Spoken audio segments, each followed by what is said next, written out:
প্রশ্ন হলো, যদি রুমে কোরআন রেখে স্বামী স্ত্রী মিলন করে সেটা জায়েজ হবে কিনা। আমার জানার বিষয় হলো, আমরা তো জানি যে আল্লাহ তাআলা সকল জীবকে জোড়া জোড়া সৃষ্টি করেছেন, কিন্তু এখনো বিয়ে হয়নি। তাহলে কি আল্লাহ তার জোড়া সৃষ্টি করেন না? দয়া করে জানাবেন ভাই। এই প্রশ্ন কোত্থেকে ঢুকে গেল? যাই হোক ভাই, শুনেন, হাসির কথা না। আল্লাহ তাআলা বলেছেন ওয়া খালাকনাকুম আজওয়াজা, মানে কি? আমি তোমাদেরকে সৃষ্টি করেছি জোড়া জোড়া। এটার মানে কি? এটার মানে হলো পৃথিবীর সব মানুষকে আল্লাহ সৃষ্টি করেছেন তার বউ সহকারে। এটার এর মানে না তো। আপনাকে এই মানে কে বলেছে? এটা ভুল মানে। পৃথিবীতে বহু মানুষ আছে যার বিয়ে হয় না, তার আগে দুনিয়া থেকে মরে গেছে, দুনিয়া থেকে চলে গেছে, আছে না নাই? বহু মানুষ দুনিয়াতে এসেছেন, বিয়ে হয় নাই, তার আগে তিনি দুনিয়া থেকে চলে গেছেন। তাহলে তাকে আল্লাহ তাআলা কিভাবে জোড়ায় সৃষ্টি করলেন? এখানে জোড়ায় জোড়ায় সৃষ্টি করার উদ্দেশ্য হলো, এই আয়াতের ব্যাখ্যা হলো যে আল্লাহ তাআলা প্রত্যেকটা জিনিসে ধরুন নারী পুরুষ সৃষ্টি করেছেন, পাশাপাশি নারী সৃষ্টি করেছেন। এ হলো জোড়া। প্রত্যেক ব্যক্তির জন্য আলাদা আলাদা করে জোড়াই সৃষ্টি করেছেন। কেউই সিঙ্গেল থাকবে না পৃথিবীতে, এরকম কোনো অপশনাল রাখেন নাই। ব্যাপারটা কিন্তু সেরকম না। যদিও মানুষ বৈবাহিক জীবন যাপন করা, এটাই হলো সুন্নাহ, এটাই নবী রাসূলগণের আদর্শ, আমাদের নবী সাল্লাল্লাহু আলাইহি ওয়াসাল্লামের সুন্নাহ। তিনি বলেছেন আন-নিকাহু মিন সুন্নতি, বিবাহ এটা আমার সুন্নাহ, আমার আদর্শ। যে ব্যক্তি এই সুন্নাহকে এড়িয়ে যাবে, আমার সুন্নাহকে যে ব্যক্তি এড়াবে, সে আমার উম্মত হতে পারে না।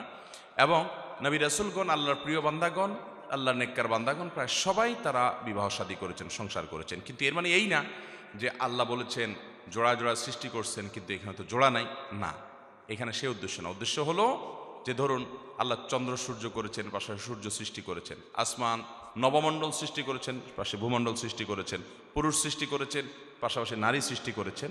এভাবে আল্লাহ তাআলা জোড়ায় জোড়ায় সৃষ্টি করেছেন প্রত্যেকটা জিনিসকে, পাশাপাশি তার নেগেটিভ পজিটিভের মতো করে আপনার আল্লাহ রাব্বুল আলামিনের সৃষ্টি জগতে বৈচিত্র্য রেখে আল্লাহ তাআলা সৃষ্টি করেছেন, এবং প্রয়োজনীয়তা যা দরকার সেটা আল্লাহ তাআলা সেভাবে সৃষ্টি করেছেন। এটা উদ্দেশ্য।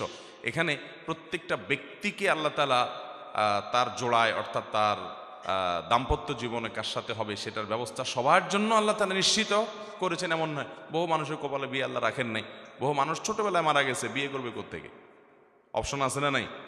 তাহলে সেক্ষেত্রে এই আয়াতের ব্যাখ্যা আপনাকে এটা কে বলেছে? কোনো মুফাসসির ব্যাখ্যা করেন নাই যে সবাই স্বামী স্ত্রী করে করে আল্লাহ সৃষ্টি করেছেন। তো পিচ্ছি যে মারা গেছে, মায়ের পেট থেকে দুনিয়াতে আসার পর 10 দিন পরে, 20 দিন পরে, 1 মাস পরে, তার কথা। অন্য আরও তো অনেকেই আছে এরকম। একবার মানে নির্দিষ্ট করে তার কথা যদি বলি, তো তাকে আল্লাহ তাআলা জোড়া সৃষ্টি করেছে কীভাবে? সেটা আপনি, নবজাতক বহু বাচ্চা এরকম মারা যায় কি যায় না? অতএব এই আয়াতের ব্যাখ্যা সেটি নয়, যেমনটি আপনি বুঝেছেন। এরপরে প্রশ্ন হলো, যদি রুমে কোরআন রেখে স্বামী স্ত্রী মিলন করে সেটা জায়েজ হবে কিনা। জায়েজ হবে, এতে কোনো গুনাহ হবে না, এবং এটাকে কোনো গুনাহের বিষয় মনে করার কোনো কারণ নাই। ইচ্ছাকৃতভাবে কোরআন অমাননা না হলে, কোরআন আছে এক সাইডে কোনো একটা কিছুর উপরে, ওই ঘরে মানুষ তার ব্যক্তিগত যে সমস্ত বৈধ কাজ আছে, যে কোনো বৈধ কাজ সেখানে করতে পারে। এর কারণে কোনো কোরআনের প্রতি অসম্মান, এর গুনাহ হবে না।